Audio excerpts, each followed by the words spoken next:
Magandang araw mga kaibigan. Bigyan natin ng reaction, opinion itong post ng dalawa, no?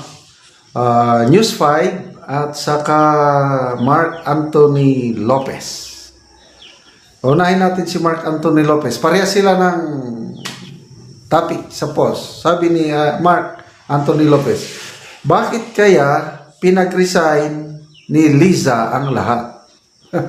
Bakit? Sinong Liza ito? At anong pakialam ni Liza sa pagre-resign ng mga cabinet official? Di ba? Kaya ang nag-utos si PBBM man. Tapos dito sa News 5, ito ang title ng kanilang post. It would be an opportunity for Marcos, rather FL Liza, to replace people they dislike. So, dalawang post, isa lang ang sinasabi na may kinalaman si FL Liza sa pagpaparesign ng mga cabinet secretaries. Tatanggalin nila ang hindi nila gusto. So, dito tayo mag-focus sa post ng News 5. Meron silang opinion na pinablish, sinulat ni Manny Mogato. Ito yung writer nila o columnist. Summary ng kanyang opinion column. The emergence of a pro-Duterte bloc in the Senate is bad news for the administration. The bloc could block the removal of Vice President Sara Duterte Carpio in an impeachment trial about to start in a couple of days. Moving forward, it could have a direct impact on the 2028 presidential elections, considering Marcos has no viable and visible successor. Wala daw klaro na susunod sa yapak ni Marcos Jr. Totoo naman, Martin Romualdez ay parang mahina. Ang mga matunog ngayon is Leni, Riza, and of course, BP Sara, and sino ito? Rafi Tulfo. Okay, basahin natin ang article ni Manny Mogato. Bakit niya sinabi na it would be an opportunity for the President, rather First Lady, to replace people whom they dislike. Okay. Mabigat. Okay. Saan ba yun? Nag-loading pa. Ito, opinion. Marcos new team. President Marcos, basahin ko has asked the cabinet members to tender courtesy resignations so that he can immediately reorganize a new team for the second half of his 6-year term. The president's action was not a surprise. Oh, magaling itong columnist na ito. Inaasahan niya na.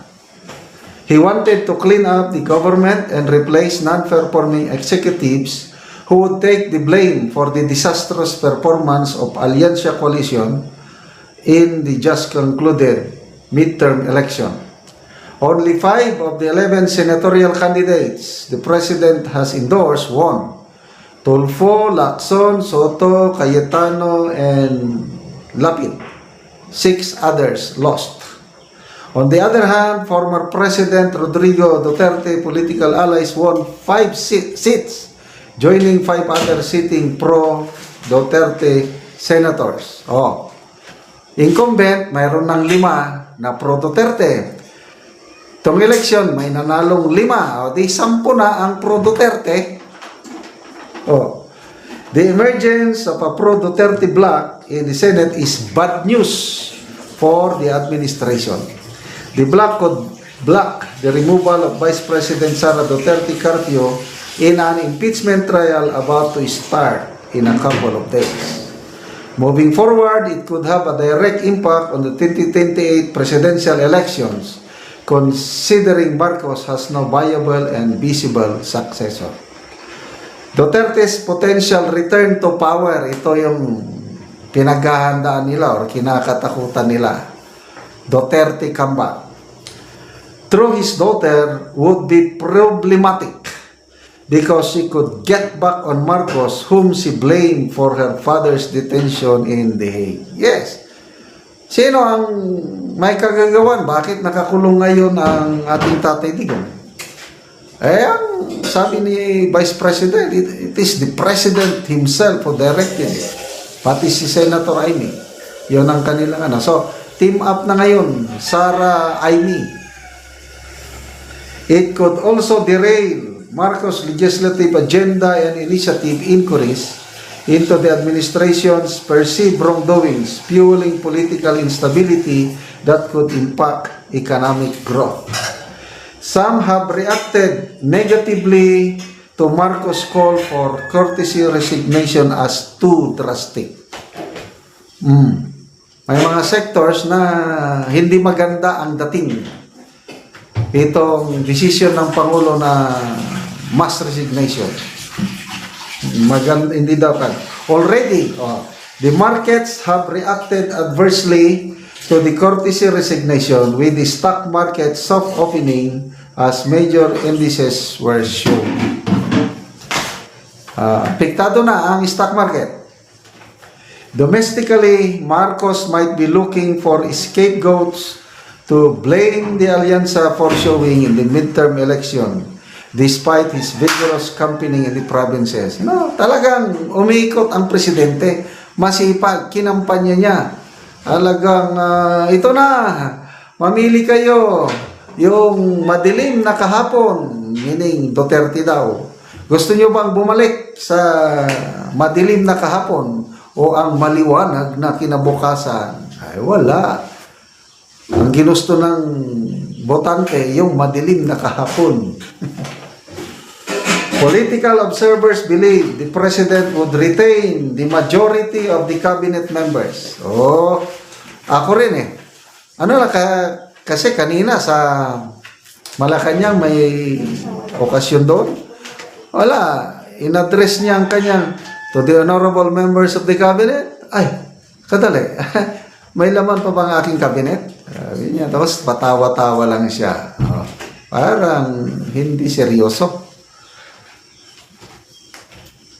Retain members, majority of the cabinet who were seen as outstanding, like Transportation Secretary Vince Dizon, Chodoro, Recto, and the Remulla brothers, John Vic and Boying. Yan. Yung mga umaasa na matanggal yung magkapatid na Remulla, baka madismaya lang kayo.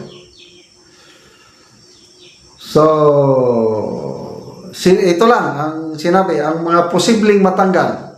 J. Ruiz sa PCO, Dole, Secretary Laguesma, Solicitor General Medardo Guevara, posibleng matanggal, sabi niya. Ito, pati daw si Tio Laurel, baka posible ding matanggal. Yon, sabi niya, voters rejected most Alianza candidates because of high consumer prices. The arrest and handover to the ICC in The Hague also contributed to Alianza's defeat. Yun yung sinasabi ko na malaking bagay yung pagkatalo nila, yung dalawa, ICC, PRRD at saka yung impeachment. Okay, so yun. Salamat dito sa opinion ni Mr. Manny Magato. Salamat mga